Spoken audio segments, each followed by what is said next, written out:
Hi, you're on the Reddit Confessions channel. She didn't say it like it was a joke. Clarabelle dabbed the corner of her lips with a napkin, locked eyes with her brother across the table, and said right as I passed her the salt. Without me, he'd have nothing. I didn't even react. At first, I thought I misheard her. Maybe she meant it differently. Maybe he was someone else. Maybe there was context. But no, she meant me, her husband, Everett, the man she married, because in her words, once you make me feel grounded. Apparently, now I'm just dead weight with a mortgage and a driver's license. The room fell into this uncomfortable hush where only the clinking of forks against porcelain filled the space. Her mother pretended not to hear it. Her father gave a little grunt that might have been approval. Her cousin giggled. And Clarabelle, she just kept chewing. I looked down at my plate, 3 bites of her mother's dry lasagna, 2 slices of store-bought bread, and a whole lot of disappointment. I swallowed the bite I'd been chewing for too long and said, "Then let's try." She blinked. "What?" I looked her in the eyes, calm as ever. "Let's test that theory. Let's see what I've got without you." She froze. Now Clarabelle isn't someone who gets surprised. She's a planner, a controller. She once emailed a florist 4 times to confirm the roses would be soft blush instead of bruised coral. But in that moment, her mouth opened just a little, her napkin still in hand, like it was going to protect her from what I just said. I stood up. No yelling, no scene, just slowly, deliberately picked up my coat and keys. Her dad muttered, "Sit down, Everett." I replied, "I've been sitting for years." And I left. I didn't go far. Just drove around, parked behind a shutdown, and stared at the flickering sign of a 24-hour gym across the street. I thought about everything about the years I spent making sure she never saw the bills late, the way I gave up a promotion because it would have taken me out of town too often, the way I ignored the strange names that popped up on her phone with emojis I didn't recognize. I thought about the time she told me my taste in music was embarrassing, and the way she rolled her eyes when I said I liked classic cars. I thought about how many times I had apologized for being too sensitive when really I was just reacting to her slowly grinding down my self-worth, one sarcastic comment at a time. But I also thought about the safe. Clarabelle had a drawer she never let me open. She said it was for feminine stuff, but I knew the sound of that drawer opening in the middle of the night. I knew the hurried shuffling, and I knew how she always shut her laptop the second I walked into the room. So I went back, not to talk, to check. She wasn't home yet, still putting on a show for the family, probably spinning some story about me being dramatic. I went to that drawer, opened it. Inside, receipts, a prepaid phone, hotel bookings under her maiden name, and photos, selfies taken in places I've never been with her, with someone else holding the camera. One shot showed her in a robe, the same one she wore on our anniversary. Another was in a cabin, not ours. My name wasn't on anything, but his name it was. And it was someone I knew. By the time Clarabelle walked in, I had already printed everything. I sat at the kitchen counter, the papers spread out like some twisted collage. The second she saw them, her heels clicked to a stop. The silence between us felt like it had weight, thick, impossible to ignore. She stared at the evidence, then at me like she was debating which one was more of a threat. "You went through my things?" she asked, like I'd been the one hiding another life in a drawer full of paper trails and betrayal. I didn't answer her. I just pushed a photo forward. The one where she was in a robe with a man's arm barely out of frame, resting behind her on the headboard. "Is this Denton?" I asked. Her lip twitched. I saw it. A tiny crack in her carefully built mask. Denton was her co-worker, a guy I met once at a work mixer. The same guy who told me my wife was too sharp for just one man at the time. I laughed it off. Now that sentence felt like a breadcrumb I'd missed. Clarabelle didn't deny it. She just shrugged. That shrug hit me harder than if she'd screamed. "You were boring, Everett," she said, grabbing a bottle of sparkling water like we were mid-debate and not standing on the ruins of our marriage. "You never took charge of anything. You just existed." Denton actually makes me feel something. I wish I could say I stayed calm, but something inside me cracked. Not with rage, not even with heartbreak, just a deep, hollow ache. I said, "So the plan was what? To drain our joint account and disappear into the mountains with him?" She looked away, which was all the answer I needed. And then she smirked, and said, "You wouldn't survive a week without me. I've carried this relationship for years." That's when I laughed. Not because it was funny, but because it was ridiculous. She really believed that, truly thought I was helpless without her. Maybe she even needed me to believe it too, to keep her little narrative alive. So I told her the truth. I told her I already froze our accounts the minute I saw the second booking. I had called the bank, explained the situation, and transferred my share into an account she didn't know existed. She blinked, caught off guard for the second time that day. I wasn't supposed to be capable of that. Apparently, I was supposed to sulk, beg, plead, maybe storm off and cry in my truck like some pitiful sitcom husband, but I didn't. Not this time. "I told you at dinner," I said. "Let's try. Let's see what I have without you." She took a step back. Her confidence started to wilt. "You're being impulsive," she said. "You're not thinking clearly," but I was. For the first time in years, I was thinking without her voice in my head. I looked around the kitchen, the same kitchen I'd painted, where I fixed the cabinets she slammed, where I patched the wall after she threw a plate at it during an argument I had apologized for, and I realized this wasn't my home anymore. It was just the set of a story she'd been directing for too long. I packed a bag that night, just essentials, left the rest. She stood by the door, arms crossed, still expecting me to beg.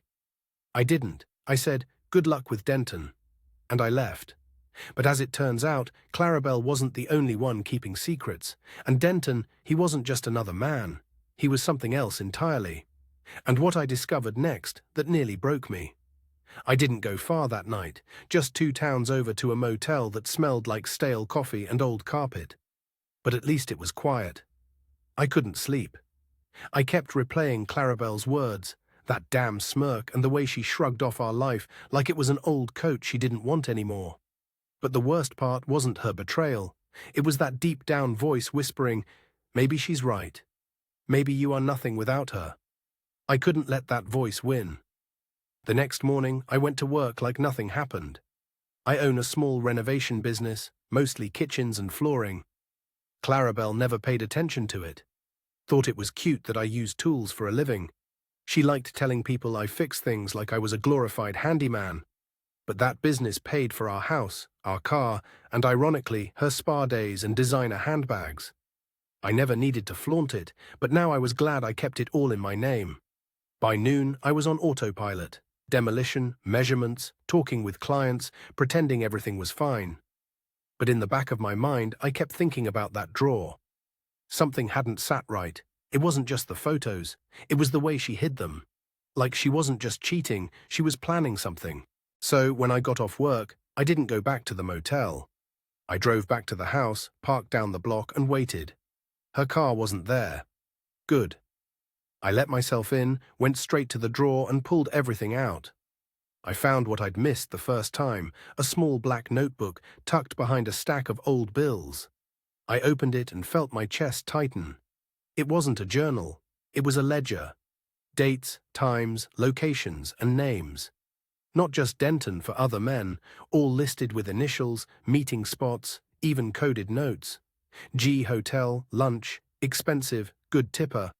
Our bar didn't stay overnight. It read like a business plan, except the business was her and the product was betrayal. I sat there staring at it, my hands shaking. I flipped through the pages, and at the end, I found something worse than names. It was a plan written in bullet points. Drain joint account. Transfer funds to private ACCT. Done.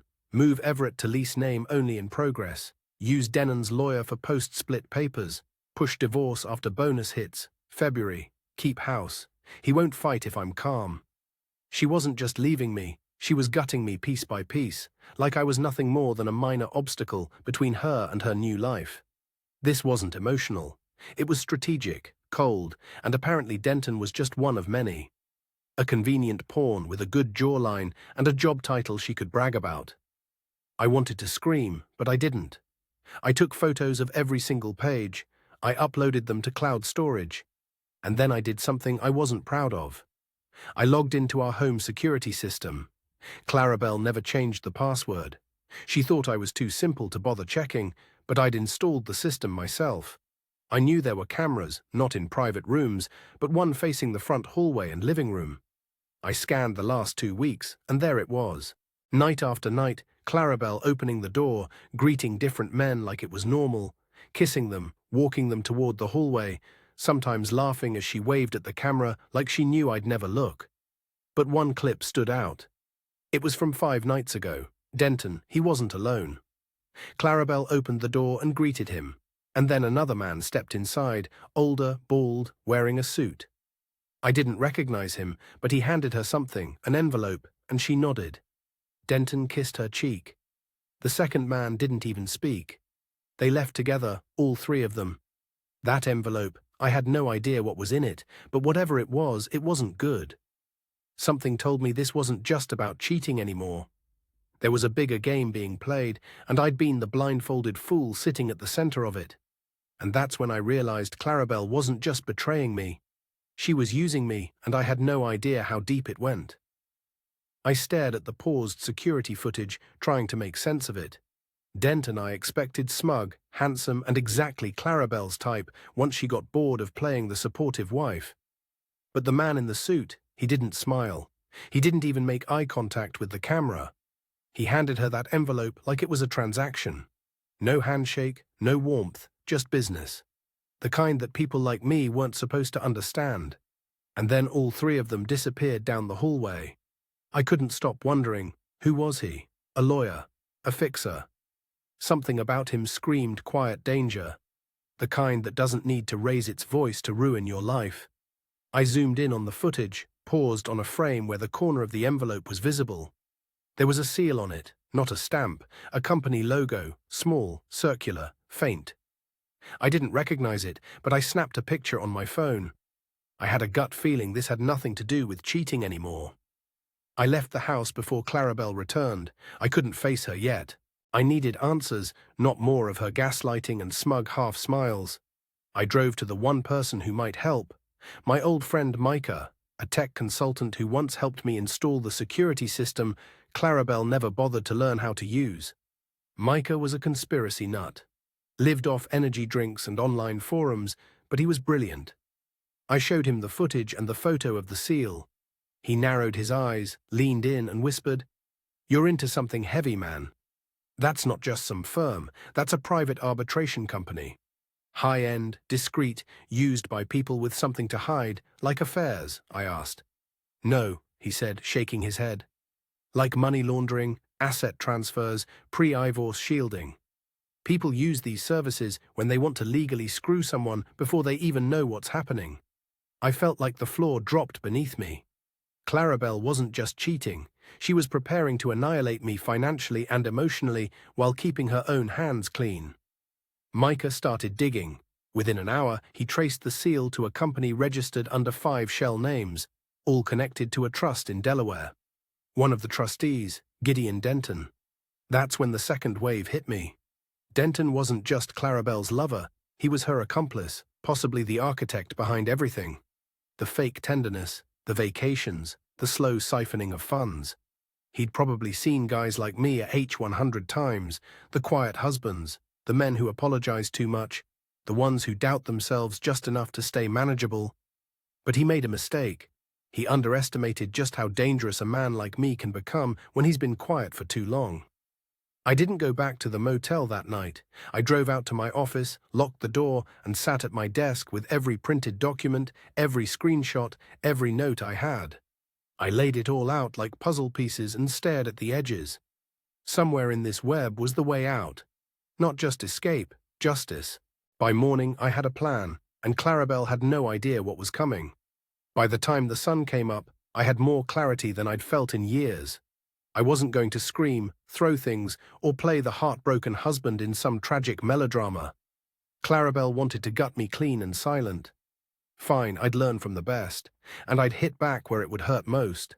Her image, her network, and the future. She was so busy trying to steal from me. The first thing I did was meet with my accountant, Martin, an old friend who owed me more than a few favors. I explained everything minus the drama and showed him the screenshots and the ledger pages. His face tightened as he flipped through them. She's not just hiding assets, he muttered. She's redirecting them through corporate shielding. Someone's helping her, and they're good. I asked if there was a way to get ahead of her to freeze what hadn't already been drained. He nodded slowly. You'll need to move fast. Preemptive filings, emergency motions, and you're going to have to make this public before she does. If she controls the narrative, you'll look like the guilty one. I hated that idea. I'm not the type to air dirty laundry. But if keeping quiet meant losing everything, my house, my business, even my reputation, then that silence would become a weapon in her hands. And I was done handing her weapons. I went home that afternoon to gather more documents. Clarabelle wasn't there. Her car was gone, probably parked outside some boutique cafe with dinner somewhere nearby, planning the next step in my eraser. I walked through our home like I was seeing it for the first time, not with love, but like a stranger evaluating the damage. Every framed photo of us suddenly looked staged. Every drawer felt like it held secrets. I found a hidden phone in her nightstand, tucked behind an old perfume box. No password, just arrogance. I opened it. There were messages between her and Denton, not just flirtations, plans, updates, timelines. February 12th, execute the move. Everett won't suspect a thing. Make sure the papers are served after the account clears. And one that made my hands go cold. If he pushes back, my contact can shut down his permits. He won't build anything without our approval. They were trying to dismantle my entire business, not just steal from me, bury me. I copied every message. I emailed myself every image. I recorded a video of myself reading the texts out loud with the timestamp showing. I wanted everything documented. If she was building a legal coffin for me, I was about to light the whole thing on fire before she had the chance to slam it shut. I left that phone exactly where I found it.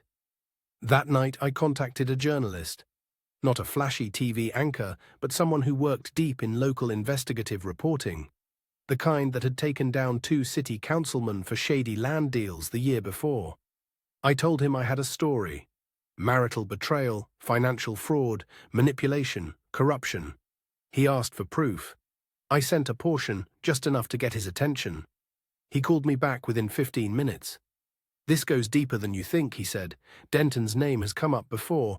Property laundering, shell companies, political donations under ghost identities. You've got a storm brewing, Everett. I asked what that meant for me. He said, it means if you want justice, you'd better be ready to become the face of it. I wasn't sure I was, but I was sure of one thing. I wasn't going to be Clarabelle's cautionary tale. I wasn't going to fade into the background while she sipped champagne with her polished little con artist in ski lodges bought with my sweat. They started this war, and I was going to end it with the whole world watching. 2 days later, Clarabelle invited me to dinner. It came through a casually cold text, as if we hadn't exchanged loaded glares, silence, and evidence folders in the last week. Let's be adults, she wrote. We need to discuss everything calmly. I've made a reservation. 7:00 p.m. dress appropriately. The arrogance practically oozed through the screen like she was still running the show, but I didn't decline. I agreed. Not because I was ready to forgive or because I wanted closure. No, I was ready to corner her. And this time, I wasn't coming as the man she married. I was coming as the man she underestimated. Before heading out, I called the journalist again. I'm meeting her tonight. I said, it's public and she won't expect anything. Be nearby. I'll signal if things go sideways. He agreed, and I slid a small voice recorder into my jacket pocket just in case. I wasn't taking chances anymore. The restaurant was the kind of place Clarabelle adored. All low lighting, sleek menus, and servers that acted like they were auditioning for Broadway. She wore a navy dress I hadn't seen in months. Her makeup was perfect. She looked like she was on the cover of a magazine titled Victory. You look well, she said as I sat. No apology, no emotion, just business. I matched her tone. I've had time to think. She gave me a practice smile. Good, because dragging this out helps no one. We can make this clean. I didn't respond right away. I let her talk, and she did rehearsed lines about mutual respect, mature endings, and how she wanted to ensure I had something to land on once everything was settled. You'll be fine, Everett, she said. You just need structure. That's when I leaned forward. You mean the kind of structure Denon was planning to dismantle behind my back? I asked. Her face didn't change, not much. A flicker of tension in her jaw, a shift in her hand placement. Let's not ruin this with accusations, she replied smoothly. I reached into my coat and placed a single photo on the table. Not from the affair, from the notebook, her handwriting, the bullet list. Push divorce after bonus hits. Move Everett to lease name only. She stared at it like it was nothing. You went through my things. I smiled, and you went through my life like it was a checklist. Let's not pretend we're even remotely on the same moral footing. Clarabelle stayed quiet for a moment, then took a slow sip of her wine. You're reacting emotionally. You'll look foolish if you keep this up. I've kept everything professional. I'm not the one with a second phone, I said calmly. Or messages arranging illegal asset transfers through shell companies, or recordings of financial advisors delivering envelopes to our house while Denton plays bodyguard. Her hand tightened around her wine glass. You think you're safe, I said quietly. You think people like Don stay loyal, but he's already under investigation. That journalist I spoke to, he's linked Don to 3 open cases. Your name might not be in ink yet, but it's in pencil and they're sharpening the eraser. Clarabelle's mouth finally opened, but no words came out. I stood up. You invited me here to finish the story you wrote, but I'm rewriting the ending now. I left her sitting there at her favorite table in her favorite dress, staring at a version of me she didn't recognize anymore. The journalist called me before I even got back to my car. She panicked, he said. One of my guys saw her make 3 calls from the restaurant parking lot. She's scrambling. Good. Let her scramble because I wasn't finished. Not by a long shot. The morning after the dinner, I expected retaliation. Clarabelle had always been predictable in one way. She never liked losing control. I figured she'd blow up my phone, send one of those manipulative texts trying to twist the narrative back in her favor, maybe even swing by my office pretending we could talk things through. But she didn't. Not a word, no messages, no calls. It was worse than any outburst. It meant she was plotting. So I stayed ahead of her. I met with a legal team that afternoon, not some budget lawyer out of a strip mall, but a small, fiercely private firm that handled reputational damage, asset defense, and high-profile marital disputes. They were discreet, ruthless, and exactly what I needed. When I laid everything out, the fake business connections, the notebook, the video clips, the burner phone, one of the partners actually whistled under his breath. This isn't a divorce case, he said. This is a take-own. Your wife's trying to financially execute you before she even files. The next few hours were a whirlwind. Emergency filings, asset protection paperwork, cease and desist letters sent to Denon's companies. The firm launched a quiet inquiry into every transaction Clarabelle had made in the past 6 months. By the time I walked out, they'd already frozen 2 accounts she thought I didn't know about. That night, I got a text, not from Clarabelle, from her sister Lydia. She and I were never close, but she wasn't cruel like the rest of Clarabelle's family. Her message was blunt. She's freaking out. What did you do? I didn't reply. Instead, I sat at my desk, looking at the documents I gathered, and thinking back to the early years of our marriage. I used to believe Clarabelle's coldness was just how she protected herself. That the sharp jokes, the sideways glances, the controlling nature, it was just fear, or maybe a learned behavior from growing up in a family where affection was currency. I kept excusing it, kept convincing myself I was the lucky one. But now all I could think about were the moments she made me feel like I was a burden. The way she once told me I lacked presence when I didn't speak up at a party. How she joked about my builder's tan in front of her friends, laughed about my budget wardrobe while I paid for her designer shoes. She didn't love me. She never did. She loved owning me, and I let her until now. The next morning, the journalist reached out again. We've got enough, he said. But there's something you need to see. He sent a folder. Inside were financial reports from Den's companies. Buried in those numbers was a recurring transfer labeled only as consulting services. Same amount, same date every month. The recipient, a company under Clarabelle's name. She wasn't just trying to ruin me, she was benefiting from Denton's schemes actively, willingly. On paper, I stared at that file, heart racing. This wasn't just betrayal. This was criminal. Before I could even process it, another message came through from Clarabelle. Just one line. "We need to talk now." I didn't answer because I knew exactly what that meant. She'd finally realized the walls were closing in. And for once, she wasn't the one holding the hammer. When Clarabelle finally showed up, she didn't come storming in like I expected. No threats, no tears, just calm, rehearsed poise. The same expression she wore at parties when she was trying to impress people who didn't matter. She walked into my office like she still belonged there. I didn't offer her a seat. She stood for a long moment, studying me, waiting for something. Maybe regret, maybe a crack in my composure, but I didn't give her the satisfaction. I'd rehearsed this moment in my mind 100 times. I was done flinching. "I know what you've been doing," she said finally, "and I think you're making a very big mistake." I almost laughed. "Clarabelle, you tried to erase me like I was an old calendar event.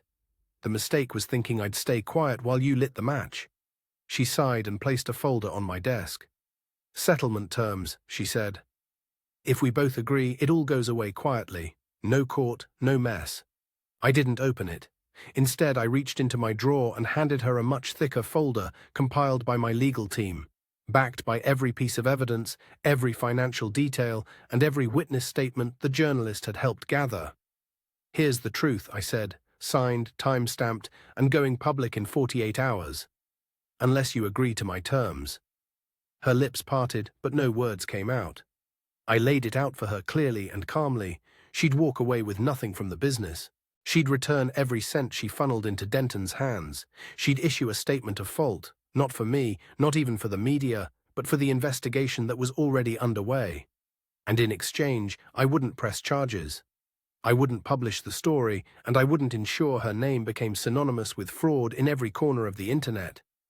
She looked at me like she didn't recognize me anymore. For the first time, she looked small. "I thought you were weak," she whispered. "I was," I said. "But not anymore," she signed. And just like that, it was over. I walked her to the door. She didn't say goodbye, just stepped out into the daylight like a woman who lost everything because she had. Not because I destroyed her, but because she destroyed herself, trying to destroy me. Weeks passed. The journalist ran the story, stripped of names, focused on the financial fraud. Denton's company came under full investigation. The arbitration group dissolved within days. And me, I took a vacation, my first one in years. Alone, quiet, peaceful, no secrets in drawers, no fake smiles across dinner tables. I rebuilt not just my business, but myself brick by brick. And here I am now sharing this with you. Not out of bitterness, but as proof. Proof that the quiet ones, the boring ones, the ones who keep their heads down while others try to step over them. We are not weak, we are patient, and patience when it finally moves is unstoppable. Thank you for watching Reddit Confessions. If you've ever seen someone underestimate the wrong person or live through it yourself, tell us in the comments. And here's something fun. Share the most shocking historical betrayal you know of. We love a good plot twist from history. See you in the next story.